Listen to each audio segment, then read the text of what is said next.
Chers frères et sœurs, bonjour et bon dimanche.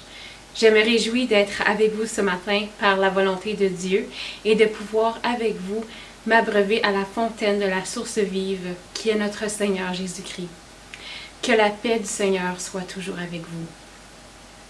Depuis un certain temps, je ressens Dieu me parler et m'instruire par l'entremise de différentes épreuves qui me poussent très souvent vers le découragement et qui, par la suite, très souvent, me ramènent vers la voie de l'encouragement. Je ressens donc depuis un certain temps l'importance d'aller puiser dans les Saintes Écritures pour des leçons de vie importantes qui peuvent m'encourager et donc nous encourager et nous édifier alors que nous vivons certaines épreuves qui risquent de nous entraîner dans le découragement. D'emblée, être découragé est tout à fait normal. En effet, dans son article « Don't let discouragement choke you », l'auteur John Bloom nous rappelle que le découragement est une tentation commune à l'homme et nous renvoie à la première lettre de Paul aux Corinthiens, au chapitre 10, verset 13, où nous lisons « Aucune tentation ne vous est survenue qui n'ait été humaine. Dieu est fidèle et il ne permettra pas que vous soyez tentés au-delà de vos forces, mais avec la tentation, il préparera aussi le moyen d'en sortir, afin que vous puissiez la supporter. » Ce verset en particulier nous rappelle que Dieu n'est pas insensible à nos souffrances et que lorsque nous sommes confrontés à de la souffrance qui risque d'entraîner le découragement, il nous soutiendra et nous donnera tout ce qu'il faut pour que nous puissions non seulement la supporter, mais en sortir vainqueurs. La Bible nous propose plusieurs façons pour nous aider à vaincre ou à combattre le découragement.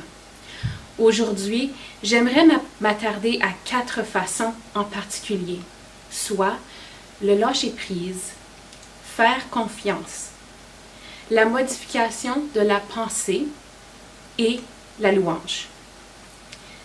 D'abord, le lâcher-prise. Je vais commencer avec ce que je crois être l'une des façons les plus difficiles à maîtriser, soit le lâcher-prise. En tant qu'être humain, c'est tout à fait normal d'essayer de contrôler son environnement et les situations qui ont le potentiel de venir provoquer de l'anxiété et de la détresse chez nous. Le besoin de contrôler nous assure une stabilité, ce qui, en revanche, permet de réduire le niveau d'anxiété que nous ressentons. Très souvent, lorsque nous sommes confrontés à une situation difficile, nous avons de la peine à identifier ce que nous pouvons contrôler et ce qui est hors de notre contrôle. C'est alors que nous sommes appelés à faire ce que dit la prière de la sérénité. Seigneur, donne-moi la sérénité d'accepter les choses que je ne peux changer, le courage de changer les choses que je peux et la sagesse d'en connaître la différence. Là où nous ne pouvons pas changer les choses, le lâcher-prise est d'autant plus essentiel. Et le fait de s'abandonner entre les mains de notre Papa céleste est tout à fait réconfortant. Alors que Jésus était parmi ses disciples, il leur a rappelé de l'importance de lui faire confiance. Dans l'Évangile selon Jean, au chapitre 14, verset 1, nous lisons « Ne laissez pas vos cœurs se troubler. Croyez en Dieu, croyez aussi en moi. » Jésus a épousé la condition humaine aussi et a vécu beaucoup de découragement. Il nous a tellement aimés qu'il a accepté de s'incarner en être humain afin de pouvoir nous comprendre et de vivre les mêmes passions que nous, les mêmes émotions humaines que nous, les mêmes joies et les mêmes déceptions, les mêmes jubilations, mais aussi les mêmes découragements qui pouvaient très souvent être lourds. Il a aussi été obligé de lâcher prise à son tour et nous sommes en mesure de constater à quel point cela pouvait peut-être être difficile pour lui, tout comme cela est difficile pour nous. Nous voyons cela tout particulièrement à Gethsémani. L'Évangile selon Matthieu, au chapitre 26, versets 37 à 39, l'illustre bien. Là-dessus, Jésus alla avec eux dans un lieu appelé Gethsémani et il dit aux disciples, « Essayez-vous ici pendant que je m'éloignerai pour prier. » Il prit avec lui Pierre, les deux fils de Zébédée, et il commença à éprouver de la tristesse et des angoisses. Il leur dit alors, « Mon âme est triste jusqu'à la mort. Restez ici et veillez avec moi. » Puis, ayant fait quelques pas en avant, il se jeta sur sa face et pria ainsi, « Mon Père, s'il est possible que cette coupe s'éloigne de moi. Toutefois, non ce que je veux, mais ce que tu veux. » Ce passage des Saintes Écritures est particulièrement frappant, car nous voyons Jésus dans un état tout à fait vulnérable. Et cela peut parfois venir nous bouleverser, car on le voit et on le ressent comme quelqu'un qui est angoissé, quelqu'un qui est fragile. L'image d'un agneau innocent qu'on s'apprête à amener à l'abattoir est au premier plan dans ces quelques lignes. Et l'image peut être déstabilisante, car Jésus, qui est à la fois Dieu et à la fois homme, Jésus qui a su calmer la tempête alors qu'il était dans la barque et que ses disciples étaient eux-mêmes angoissés, passe maintenant à son tour vers cette même angoisse, cette détresse inconcevable, car il ressentait la lourdeur des péchés du monde qu'il devait porter. Il éprouve de la tristesse et des angoisses, et sa peur est à un tel point que l'évangéliste Luc nous dit au chapitre 22, verset 44, « Saisi d'angoisse, Jésus priait avec plus d'insistance, et sa sueur devint comme des caillots de sang qui tombaient par terre. » Le découragement éprouvé par Jésus à Gethsémani est frappant car il nous dévoile aussi son état d'âme.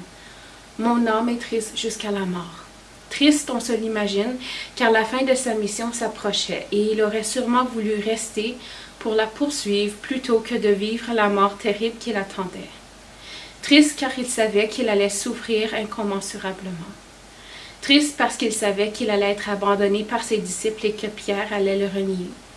Triste aussi, car il a demandé à ses disciples de veiller et de prier avec lui, et il les a retrouvés endormis. À ce moment précis de l'histoire, Jésus s'est retrouvé seul et abandonné par ceux qui l'aimaient. Ce ne serait donc pas exagéré de dire que Jésus est mort d'un cœur brisé, par un amour qui ne lui a pas été retourné. Dans le même passage que je viens d'évoquer, on voit que Jésus parvient à vaincre son découragement en lâchant prise et en s'abandonnant à son Père. Il dit ceci, « Mon Père, s'il est possible que cette coupe s'éloigne de moi, toutefois, non pas ce que je veux, mais ce que tu veux. » Le lâcher-prise de Jésus est rendu possible grâce à sa conviction de vouloir faire la volonté de son Père, et c'est ainsi qu'il parvient à passer par les ravins de la mort et du découragement. Nous voyons aussi ce même abandon lorsqu'il est en croix. Vers 3 heures, Jésus cria d'une voix forte, « Élie, Élie, lama sabachthani », ce qui veut dire « Mon Dieu, pourquoi m'as-tu abandonné ?» En entendant ces paroles, quelques-uns de ceux qui étaient là disaient « Il appelle Élie ». L'un d'entre eux courut aussitôt prendre une éponge qu'il imbiba de vinaigre et piqua au bout d'un roseau. Il la présenta à Jésus pour qu'il boive. Quand les autres lui dirent « Attends, on va bien voir si Élie vient le délivrer. » À ce moment, Jésus poussa de nouveau un grand cri et rendit l'esprit. Matthieu chapitre 27, versets 46 à 50. J'aime évoquer ces deux passages des Saintes Écritures car on voit la lutte intérieure du Christ alors qu'il descend en spirale vers un état de découragement, puis arrive à se libérer de sa détresse en lâchant prise. Cette constatation est essentielle pour tous les croyants car elle rend Jésus accessible. Dans ces passages précis, nous voyons Jésus qui est entièrement humain et donc entièrement comparable à nous et aux blessures et aux luttes que nous traversons, ainsi que les hauts et les bas que nous vivons. Lâcher prise est donc certes difficile à faire, mais lorsque nous y parvenons, nous sommes libérés et notre démarche se fait plus légèrement et face aux intempéries, nous avons plus de force et de facilité pour passer au travers. J'ai trouvé un poème qui résume merveilleusement bien le lâcher prise, dont l'auteur est anonyme. Lâcher prise, ce n'est plus s'agripper au passé, mais s'ouvrir à l'instant présent. Ce n'est ni craindre, ni espérer en l'avenir, mais construire celui-ci au présent. Lâcher prise, c'est dénouer le fil de la peur, c'est dénouer le fil de toutes les peurs, c'est d'accepter de faire confiance à la vie et se faire confiance. Lâcher prise, c'est apprendre à agir et non à réagir. C'est apprendre à aimer sans rien attendre et s'ouvrir à ce qu'il y a de meilleur de l'autre. C'est savoir accepter que l'autre soit différent et l'aimer tel qu'il est. Lâcher prise, c'est apprendre à pardonner et à se pardonner. C'est aller au-delà des apparences et s'ouvrir à ce qu'il y a de meilleur en soi-même. Lâcher prise, c'est naître et renaître à chaque inspiration. C'est apprivoiser le détachement à chaque expiration. C'est porter un regard sans cesse renouvelé sur tout ce qui nous entoure. Lâcher prise, c'est savoir écouter sans se croire obligé de conseiller ou de diriger. C'est respecter l'autre et se respecter. Lâcher prise, c'est savoir se taire pour vivre le silence. C'est apprivoiser le silence pour que naisse la paix. Faire confiance. Faire confiance est intimement lié à la notion de lâcher prise et il s'agit de la deuxième façon qui nous permet de combattre le découragement. Il s'agit aussi d'un principe biblique qui est encouragé alors que nous sommes confrontés à des situations qui peuvent entraîner le découragement. Une vie chrétienne épanouie est possible grâce à la parole de Dieu. La première chose est donc d'avoir confiance en Dieu, en ses promesses, par rapport à la vie, par rapport à la nature humaine et de son propre cœur. Même lorsque nous ne voyons pas la promesse se concrétiser dans le monde physique, nous savons pertinemment bien qu'elle a été réalisée dans le monde spirituel et qu'éventuellement elle se concrétisera car Dieu est fidèle en toutes circonstances. Alors qu'il visitait les paroisses romaines en 2014, le pape François a déclaré « Qui ne met pas sa confiance en Dieu perd tout, car Dieu ne déçoit jamais. » Le pape François s'adressait tout particulièrement aux chrétiens qui se sentaient tourmentés face aux épreuves de la vie. Il avait raison d'affirmer ce qu'il a affirmé, car la Bible nous rappelle continuellement de la fidélité du Seigneur et que nous pouvons lui faire confiance. En effet, nous lisons dans le livre des Nombres, « Dieu n'est point un homme pour mentir, ni fils d'un homme pour se repentir. Ce qu'il a dit, ne le fera-t-il pas? Ce qu'il a déclaré, ne l'exécutera-t-il pas? » La Bible dit encore que nous pouvons compter sur Dieu, plus que sur quoi ou qui que ce soit d'autre, car il garde toujours ses promesses. Aussi vrai que Dieu est fidèle, la parole que nous avons adressée n'a pas été oui et non, car le Fils de Dieu, Jésus-Christ, qui a été prêché par nous au milieu de vous, par moi et par Sylvain et par Timothée, n'a pas été oui et non, mais c'est oui qui a été en lui. Car pour ce qui concerne toutes les promesses de Dieu, c'est en lui qu'est le oui. C'est pourquoi encore l'Amen par lui est prononcé par nous à la gloire de Dieu. La deuxième lettre de Corinthiens, chapitre 1, versets 18 à 20. Parce que la fidélité du Seigneur est sûre et parce qu'il ne se rétracte jamais de ses promesses, nous pouvons donc nous appuyer sur lui, car il est notre rempart. La Bible nous le rappelle d'ailleurs au psaume 117, verset 9. Mieux vaut s'appuyer sur le Seigneur que de compter sur les puissants. Troisième méthode pour nous aider à vaincre le découragement, changer son mode de pensée ou encore renouveler son esprit. Changer la façon de voir le monde est beaucoup plus simple à dire qu'à faire.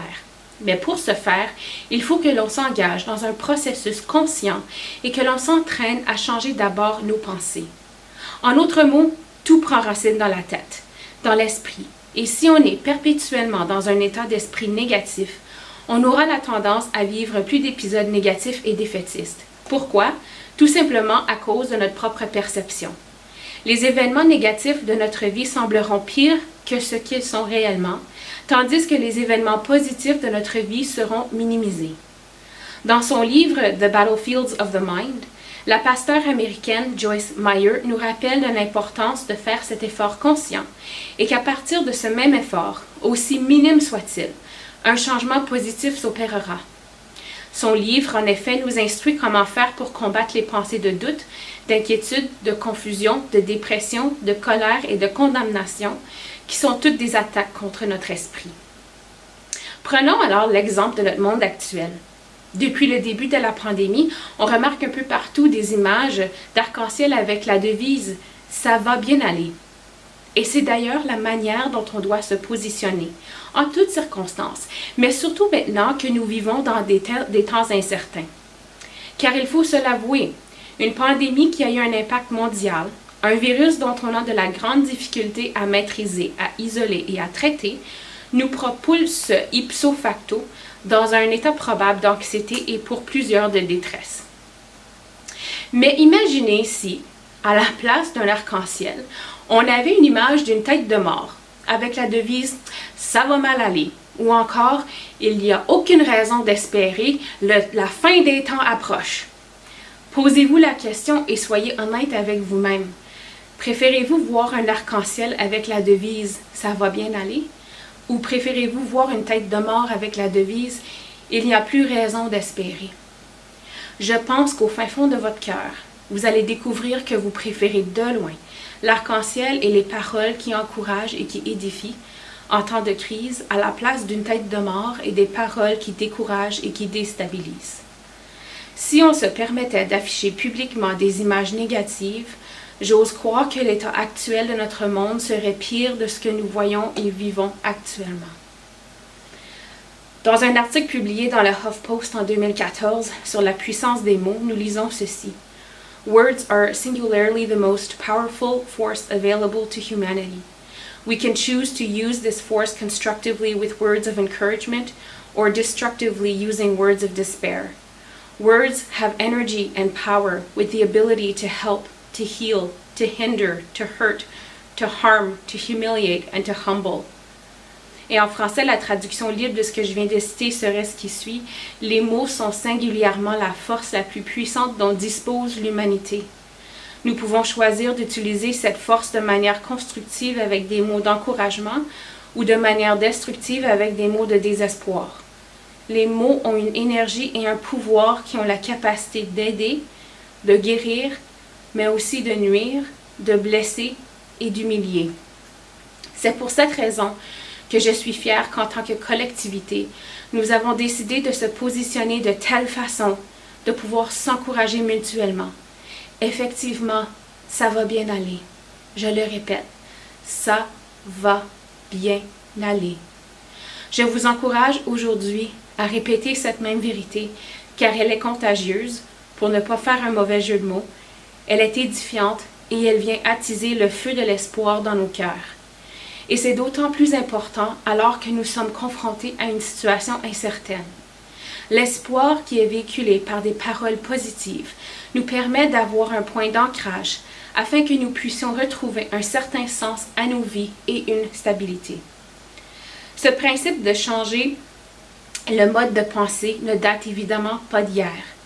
Il se retrouve d'ailleurs au cœur de la parole de Dieu. Dans la lettre aux Romains, au chapitre 12, verset 2, nous lisons « Ne vous conformez pas au siècle présent, mais soyez transformés par le renouvellement de l'intelligence, afin que vous discerniez quelle est la volonté de Dieu, ce qui est bon, agréable et parfait. » Je préfère de loin la version anglaise de ce passage, car elle reflète mieux le point que j'essaie d'illustrer. « Do not conform to the pattern of this world, but be transformed by the renewing of your mind.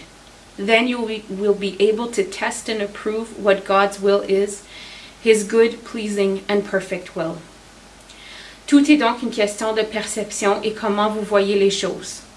Si vous voyez uniquement le négatif, le découragement et le désespoir prendront la place centrale dans vos vies. Par contre, si vous êtes en mesure de voir le bon côté des choses, même parmi les épreuves de la vie, l'espoir renaîtra et vous serez encouragés et renouvelés. Le Christ nous le rappelle d'ailleurs lorsqu'il nous parle d'amasser des trésors. Ces trésors peuvent être bien évidemment physiques, mais ils peuvent aussi être des trésors de nature psychologique, émotionnelle et spirituelle. Dans Matthieu au chapitre 6, les versets 21 à 23, il nous dit « Car là où est ton trésor, là aussi sera ton cœur. L'œil est la lampe du corps. Si ton œil est en bon état, tout ton corps sera éclairé. Mais si ton œil est en mauvais état, tout ton corps sera dans les ténèbres. Si donc la lumière qui est en toi est ténèbre, combien seront grandes ces ténèbres? À la lumière de ce passage, à combien plus forte raison doit-on faire un effort conscient de rechercher le positif en toutes circonstances? À combien plus forte raison doit-on se répéter « ça va bien aller ». Dans le livre des Proverbes, nous lisons ceci. « La bouche du juste est une source de vie, mais la violence couvre la bouche des méchants. » Et toi, est-ce que ta pensée est source de vie? Est-ce que les paroles que tu dis sont source de vie? Ou est-ce que tu es plutôt enclin à sombrer du côté de la négativité, du découragement, voire même de la violence? Es-tu aujourd'hui ton pire ennemi? Si c'est ton cas, je t'encourage d'essayer de t'adonner à un exercice de renouvellement de l'esprit. Commence par quelque chose de tout simple comme « Aujourd'hui, ça va bien aller ». Ton voisin fait du bruit qui t'énerve au plus haut point. Dis-toi que ça te donne l'occasion de mettre des écouteurs et d'écouter de la musique édifiante pour te calmer et te renouveler. Ton patron t'emmerde avec un rapport à formater 10 minutes avant la fin de ta journée de travail. Dis-toi qu'il voit et croit en ta valeur et que tu pourras lui prêter main forte. Car il reconnaît en toi que tu es quelqu'un de fidèle, quelqu'un de dédié, quelqu'un de serviable. Tu souffres d'une maladie ou d'une condition débilitante. Dis-toi que tu as la possibilité de te reposer, de te recueillir, de te rapprocher de Dieu. Et que ça te donne aussi une possibilité de demander aux autres de ton entourage de venir t'aider et de faire famille avec toi. Bref, peu importe la situation dans laquelle tu te trouves, il y a toujours de la lumière qui peut jaillir. Parfois, c'est difficile de la trouver, mais elle est là. Et il s'agit d'être patient et elle émergera. Si tu n'es toujours pas convaincu, j'aimerais alors t'encourager d'écouter un film que j'aime bien. J'aime au fait beaucoup les films de super-héros. Dans le premier film de la nouvelle trilogie de Batman, nous entendons ceci. La nuit est toujours la plus sombre avant l'aube, mais l'aube vient toujours. Oui, chers frères, chères sœurs, l'aube vient toujours. Enfin, la quatrième façon de pouvoir vaincre le découragement, louer et adorer le Seigneur. J'en arrive maintenant au dernier point pour nous aider justement à vaincre le découragement, soit louer le Seigneur, chanter ses merveilles, exalter le roi des rois. La louange est en quelque sorte le zénith de tous les moyens qui nous permettent de vaincre le découragement et le désespoir. Louer le Seigneur, c'est aussi un peu la boucle qui rattache le lâcher-prise, la confiance et le renouvellement de l'esprit. Il y a donc 4 grandes raisons pour s'adonner à l'adoration de Dieu. 1. L'adoration et la louange vont satisfaire les désirs de notre âme. Nous sommes faits pour adorer et pour louer le Seigneur. Lorsque nous choisissons un objet à adorer autre que Dieu, nous sommes toujours déçus. Les gens nous décevront, la richesse ne nous satisfera jamais, les expériences excitantes ne durent pas et nous serons toujours frustrés avec nous-mêmes. Mais Dieu ne déçoit jamais. Nous avons été créés pour adorer Dieu et seule l'adoration de Dieu peut vraiment satisfaire les désirs de notre âme. 2. L'adoration et la louange réajustent nos perspectives. Lorsque je viens à Dieu dans l'adoration et la louange et que j'ai réfléchi à qui il est, mon cœur peut se reposer en lui. Je ne comprends pas toujours ce qui se passe ici sur la terre. C'est vrai. Je ne sais pas toujours pourquoi un Dieu tout-puissant permet la souffrance et la misère humaine. C'est vrai aussi. Mais je sais par contre qu'il est tout-puissant et qu'il contrôle tout. Je sais qu'il a fait du monde un bel endroit de paix, avec une abondance de bonnes choses pour tous les peuples. Et je sais que le péché a changé tout ça. Je sais que Dieu, par contre, est juste. Je sais que Dieu a une place spéciale dans son cœur pour les enfants vulnérables. Je sais aussi que ce monde n'est pas tout ce qu'il y a à la vie. Il y a une vie après la mort, au ciel, où tout sera remis en ordre. Lorsque je me détourne de moi-même, des circonstances qui m'entourent, et que je place mon attention sur Dieu, dans le culte, dans l'adoration, dans la louange, mon inquiétude est remplacée par de la confiance et l'acceptation. Mon cœur change. mon point de vue est réajusté. Numéro 3, l'adoration nous prépare à la prière. Jésus commence et termine notre Père par l'adoration. Notre Père qui es aux cieux, que ton nom soit sanctifié. Beaucoup de prières inscrites dans la Bible commencent aussi par l'adoration. Pourquoi? Parce que l'adoration et la louange nous préparent à la prière. Elle dispose notre cœur à entrer en communication avec Dieu.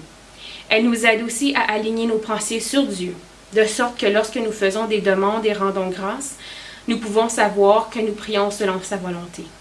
Numéro 4, l'adoration développe une relation avec Dieu.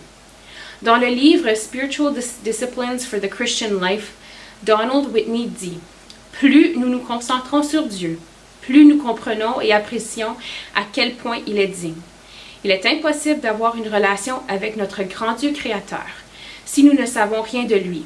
Au fur et à mesure que nous en apprenons davantage sur Dieu par l'étude de sa parole, notre cœur sera naturellement attiré par le culte qu'il lui rend, car il en est digne. Et, en l'adorant, nous pourrons entrer dans une relation plus profonde avec lui. En marchant avec lui dans cette vie, nous apprendrons à lui faire confiance et à l'aimer. Je peux vous dire que dans ma vie, j'ai vécu une série d'épreuves qui m'ont souvent éprouvé et qui ont éprouvé ma foi. J'ai vite appris que si nous nous attardons dans le découragement, cela peut coûter cher, très cher même. Le sentiment de défaite et de désespoir nous prive d'énergie et de vision, et surtout de vision pour notre avenir. Cela peut nous prendre beaucoup de temps. Il peut nous empêcher de faire ce que nous devons faire, parce que nous ne voulons pas y faire face. Et cela peut même être contagieux, affaiblissant la foi des autres. Jésus ne veut pas que nous soyons découragés. En fait, il nous ordonne de ne pas l'être. J'évoque de nouveau le passage que j'ai cité avant qui se trouve dans l'Évangile selon Jean au chapitre 14, verset 1. Avant sa mort, Jésus disait à ses disciples que vos cœurs ne soient pas troublés. Notez les paroles de Jésus. Ne vous laissez pas troubler. En d'autres mots, ne laissez pas vos cœurs être dirigés par ce que vous voyez. Laissez-les être gouvernés par ce que je vous promets. Et c'est ce qu'il nous dit à vous et à moi aussi aujourd'hui. Qu'est-ce qui vous pousse au découragement aujourd'hui? Avez-vous du mal à croire que Dieu travaillera vraiment pour le bien de ce qui vous semble si mauvais? Rappelez-vous la promesse qui nous est faite dans la lettre de Paul aux Romains, au chapitre 8, au verset 28 à 34. Nous savons du reste que toute chose concourt au bien de ceux qui aiment Dieu, de ceux qui sont appelés selon son dessein. Car ceux qu'il a connus d'avance, il les a aussi prédestinés à être semblables à l'image de son Fils, afin que son Fils fût le premier-né entre plusieurs frères. Et ceux qu'il a prédestinés, il les a aussi appelés. Et ceux qu'il a appelés, il les a aussi justifiés. Et ceux qu'il a justifiés, il les a aussi glorifiés. Que dirons-nous donc à l'égard de ces choses? Si Dieu est pour nous, qui sera contre nous?